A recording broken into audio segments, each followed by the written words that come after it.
because it was a engine error, something like a mistake, a road mistake, his mistake. But now this time it's not his mistake. Là oui, d'accord. Yep, that's me in a pickup, being taken to jail. And this is where we left off on last week's episode. I asked the boys to give me my bag because my bag had my phone in case I needed to call somebody. We got to the police station and went into an office with several police officers and one behind a computer who started writing things out on his computer, some kind of form.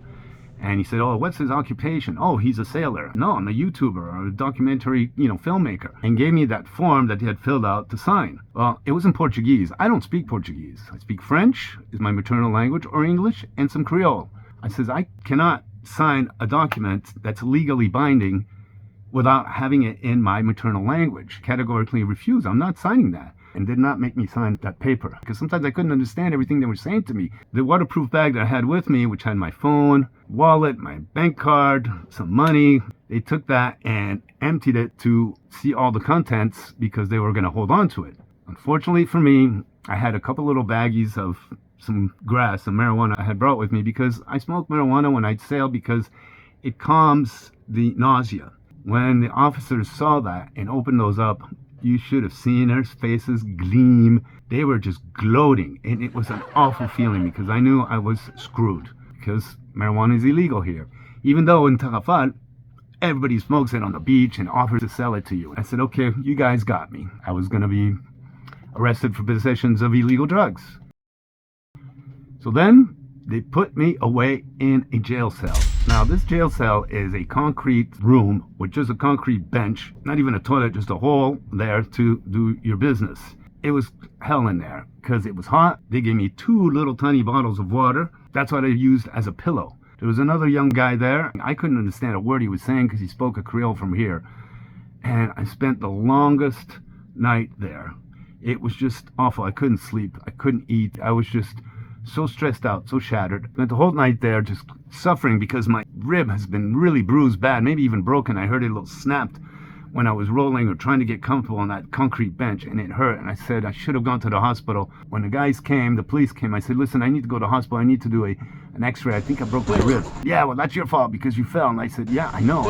One police officer was very rude, very gloating, and just laughed at me. You're going to tribunal. You're going to court. 10 o'clock. I could hear the church bells ringing. 10 o'clock. Well, nobody came to get me. 11 o'clock. Nobody came to get us. I waited there until 3 in the afternoon. Finally, they came and took me out. They put me in a van with about 8 or 10 different police officers. Female, male, written sea cops on the back of their shirts, drug enforcement, and they had boxes of tools. I'm like, okay, they're going to go search my boat. When we got to the little port here, they said, you need to bring your boat here next to the port. Which was impossible because the jetty there is old and rotten and there's no place to dock a boat safely. And I said, I can't bring my boat, it's going to slam the keel. Then one of the women gave me a paper that was basically a court order or search warrant to search my boat. I can't read or understand Portuguese that well, but I got the gist. I knew they got what they wanted. A search warrant to search my boat. That's what they had been looking all along for. They suspected me of being a narco traficante, a drug trafficker. And I'm like, okay, fine, let's go search my boat. We came aboard with all these guys. They scuffed off my boat, broke one of the stanchions, came onto the boat, and they made me sit outside in the cockpit while they tore everything apart. Cut open bottles of old product, looked under all my ceiling tiles, floor tiles. They looked everywhere to find something. There was nothing to be found. There was nothing in there. I had a little baseball bat here that I use as a deterrent in case somebody comes to try to take something from me. And they're like, oh, what's this little baseball bat? I'm like, yeah, it's my little baseball bat. It's for protection. Then they said, what's this? What's this knife for? And I said, it's a knife. It's knives to cut open fish or cut open coconuts. As well, they brought out this machete that I had gotten in Costa Rica years ago that my son had given me because I had given it to him and he gave it back to me as a gift. So I kept the machete. I thought, oh, it'd be cool to open coconuts with, but it was basically for decoration. And they were all like, oh, that's a nice machete. So yeah, they took the bat and a machete. As well as searching through all my stuff and all the boat, they went through all of the Japanese guy's personal belongings. They went through all his stuff asking, what's this, what's that? And he had teas and spices from Japan. I didn't know what he had in there. It's not my business. I didn't know. I saw he was very troubled when he went through his stuff. he had an envelope with dollars, French, African francs, and euros. He said there's 300 euros missing from his envelope. And you could tell he was very detailed about it, very organized, Japanese. He wants to make a formal complaint. But at the same time, so do I. But we're afraid of the police reprisal. So we are putting this on social media because both he and I are YouTubers, whatever you want to call us, and we will tell our story. Two of the officers, they were very kind with me and started talking. I was telling them I'm a YouTuber, a winded Voyage. That's what I do. I'm not a trafficker. And after spending a night in that awful jail cell, I do not ever want to do any of that kind of stuff because I love my freedom and liberty. And I'm here to discover Africa, not to traffic drugs. Finally, after a couple hours, we left the boat. It was pretty much a mess.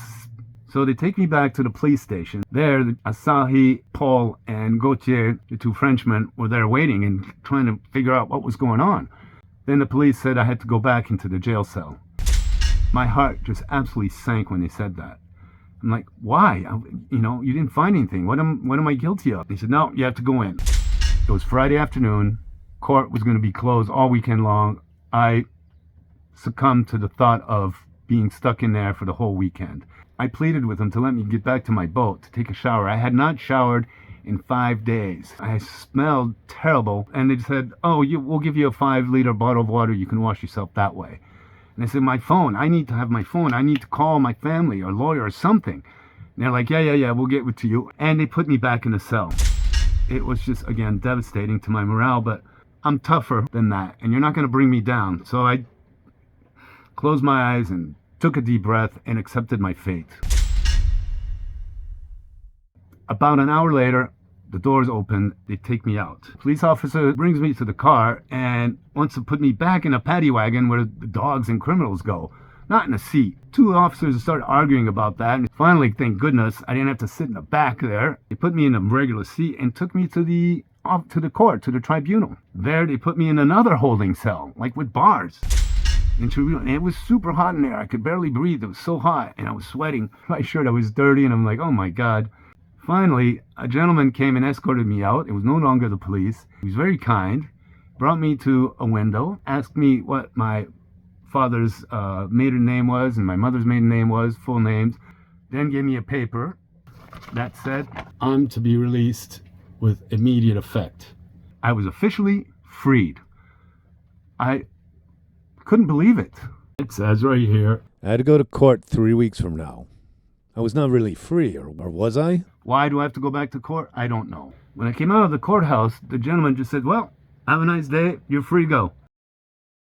I was still shell-shocked.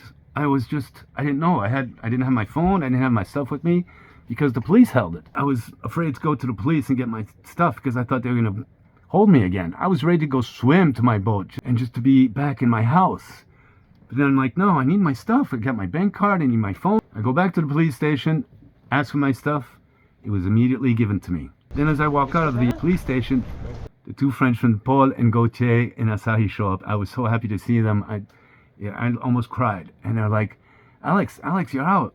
I'm like, wait, though. I need to get my dinghy engine and my dinghy. And they said, no. They gave it to us. We have it. We went back to your boat. We cleaned it all up. Let's go make a nice plate of pasta and make you some food and you can rest. Those two boys are just the sweetest guys. And I'm seriously, I'm emotional because those guys really, were so kind. They really wanted to help and they were so innocent. God, I'm sorry. I'm still emotional from this shit, man. I never really got a chance to get over the stress. Anyways, the story's not over. The boys were very happy because they got the passport back, and they were told that we all had to go to Praia, the capital city, make the official entry with the maritime police in Praia, and get our passport stamps down there. So the next day, we did exactly as they said, went all the way down to Praia. It's 2 hours drive to the police, and signed in the crew list, but they never stamped our passports. It was like, well, what do we do? We said, well, the immigration office is closed now. It was because it was the weekend. The boys had to get a ferry to Mindelo because they want to catch a boat across the ocean to continue their tour around the world. Guys, what an adventure. Yeah, what an adventure. Thanks for being there for me. And the soutien, cleaning up the boat and everything like that. Yes. Being no patient. problems. Very good sailing. Very good sailing, good times. Yeah. Bad police experience, but hey, we survived. And eventually, very good memories. Very good memories, good stories to tell. For everything. Thank you. Thank you. Bye. Bye-bye. They said, well, you can get your passport stamp in Mindelo. Everything all of a sudden is so loosey-goosey when before it was so strict. At this point, Asahi and I do not have an entry stamp on our passport into the country. The boys got on the ferry. Asahi and I came back to Tarrafal. He's been staying with me with these couple days. And he's worried because he doesn't have a stamp on his passport and he wants to ride his bicycle around and doesn't want any problems. So let's hope that we have no problems for the next few days. I find my little Wendy because she's out of touch. Wendy? Ha! That's another messed up story.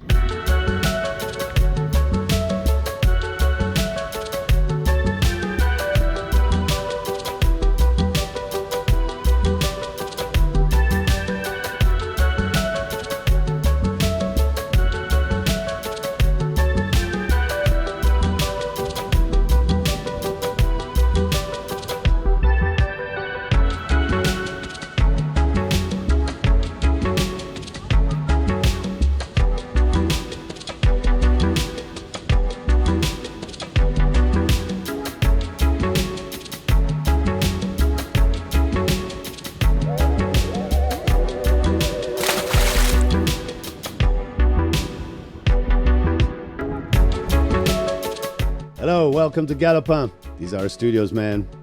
This is where the magic happens. It's humble, but it gets the job done. It's because of the great people like you on Patreon who make this happen.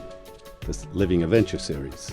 I hope you'll join our community. We've got some extra perks like live updates, news, photos, videos, and I've even taken a stab at writing some short stories which are not for general audiences on YouTube. And our friend Graham from Australia set up a WhatsApp chat to aptly called Galopin's Cockpit.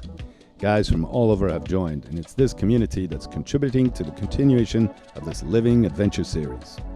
If not, you can always watch us for free on YouTube. Make sure to give us a like or a dislike, make a comment, make your opinion heard. I'll try to get back to you. Thanks for watching this episode of Voyage, a real Living Adventure series. It's not fake, baby.